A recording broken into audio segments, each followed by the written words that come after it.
Alongside Bryant McFadden, here to offer thoughts, and we don't have to go there just yet. I want this to start on a celebratory note of both of these gentlemen, 41 and 40 years old, a combined 54 of 81, 591 yards and 7 touchdowns through the air. Emory Hunt on a Thursday night on a short week.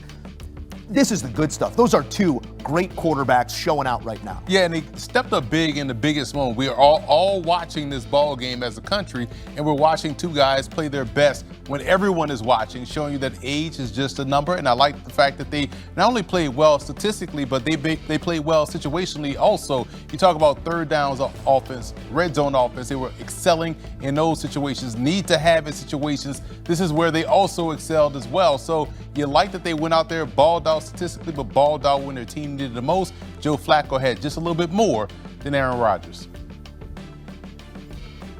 Mike Tomlin tried to warn us.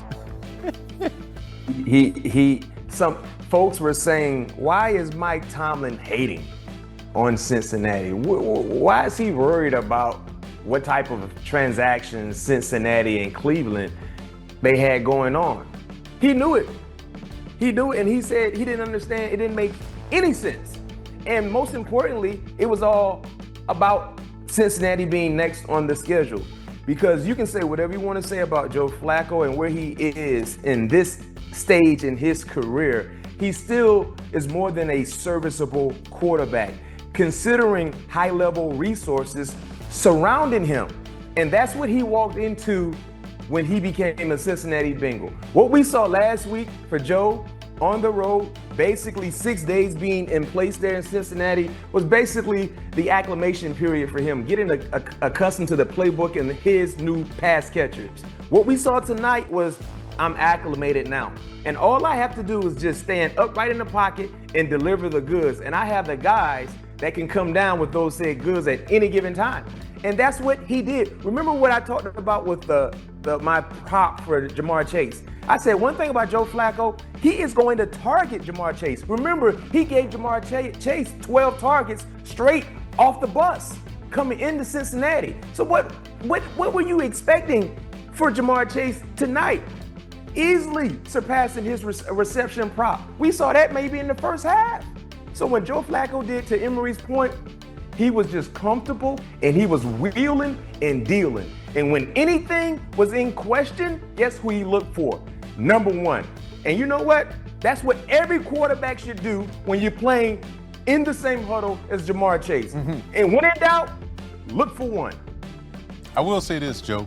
You know who, we talk about a lot about Joe Flacco's age and Aaron Rodgers' age. You know who looked old tonight?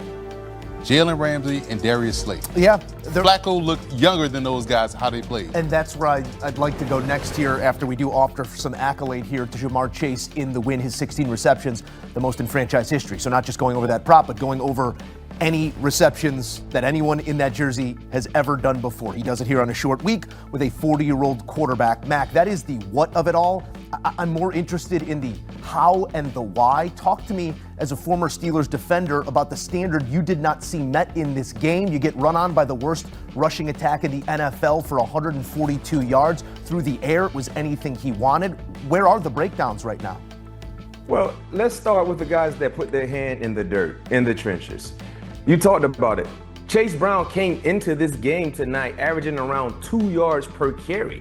Every opposing defense that played against Cincinnati neutralized the running game totally.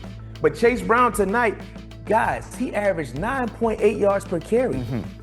And point, he averaged a first down. First down. Time he touched the football. 9.8. Then outside of the running game led by Chase Brown, talk about the comfort that Joe Flacco had to work for. When you average that type of number per throw, you're comfortable. You're not rushing. So that's the issue that I have when you talk about the Steelers defensively, when you talk about the communication errors in the second and the third level. It starts and it stops with the guys that put pressure on opposing quarterbacks. What did we see from Pittsburgh last week against Dillon Gabriel? They beat him up. And when they beat him up, they took out the running game. One would have thought they would have had some of the same success we saw last week against a inconsistent offensive line unit by Cincinnati. But little did we know Cincinnati had a game plan in place, and they made sure they protected their 40-year-old quarterback to the best of their ability for him to be at his best. I'm glad Mac uses the word comfortable, Emery, because comfort is one thing when you're being protected well. Comfort is another thing when it's a 7-on-7 and you're still trying to learn the offense. Man's been in that offense for 10 days. I know they're simplifying, but there's verbiage, there's computing power. We often overlook the ability of a quarterback to do that, especially at this age. We just assume that they're going to walk in and know exactly where to go when. Are you at all surprised of the level of comfort for Joe Flacco in this offense this early? Not at all, because we saw him hit that bench route probably like 5 times in a row to Jamar Chase. That's week 1 teach tape. Exactly. We all got that one. Yeah. But what stood out to me the most, guys, was Orlando Brown, the left tackle, and Amaris Mims, the right tackle. Tip your caps to those guys because they held those edge rushers in check. We thought this was going to be a great party between T.J. Watt and Nate Herbig in the backfield. And, man, Amaris Mims, the young tackle, right tackle, did a fantastic job tonight. And quiet as kept, these two teams played the same game. Yeah. If we look at passing, rushing, red zone, third down, they were nearly identical. But what changed the game for Cincinnati was the 2 turnovers they were able to force. And also, you think back to when this game was 7-0, and it was at 4th and 1 in the second quarter, I believe. And Pittsburgh was going to go for it. They tried to go for it. They got a false start, had the backup, kick the field goal. It's 10-0. That right there ignited the comeback for the Cincinnati Bengals because they went right down the field and scored a touchdown, and then that's when we got the back and forth game between these two. So it shows you that, hey, we can compete with these guys. We can stop these guys. We saw their offense get confidence. Then we saw their defense get confidence and turn the ball over. They had many critical plays. Yeah. So Flacco doing his 111 was outstanding because once he realized, hey, my tackles are doing a great job, I got 2 number ones, and the tight end Noah Fenton had a big day. Like, we're all about to eat, and everybody on that offense definitely got their mouths full with the food that he was delivering with that football going around the yard. A master operator, and shows it once again as he goes for 300 plus, 3 touchdowns, no interceptions. It's the 6th time in his career that he's done that, and he's done it with 4 different franchises. Mac, I want to finish with you and on a broader thought here for Pittsburgh because they're now 3-16 on Thursday nights away from home since 1970. This is usually the way that things go. Give me the why in that, but also we're looking at a team that is still the favorite to win their division, but has dropped from -160 up to +120. What does this mean in the grand scheme? You know what? That first stat, it's just one of those funky stats, man, that just follow the Pittsburgh Steelers. And you don't really know it until you know it, right? When you throw out that stat, because Thursday night is a primetime game. And usually Mike Tomlin on primetime moments, he usually delivers wins. But, you know, I gave the number also during the pregame show.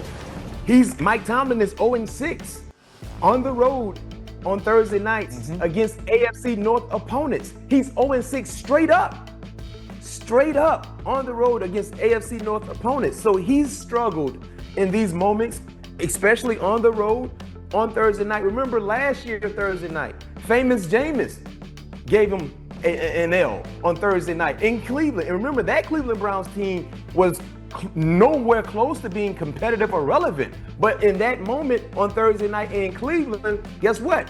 They wheeled and they dealed, and he found a way to come up with a huge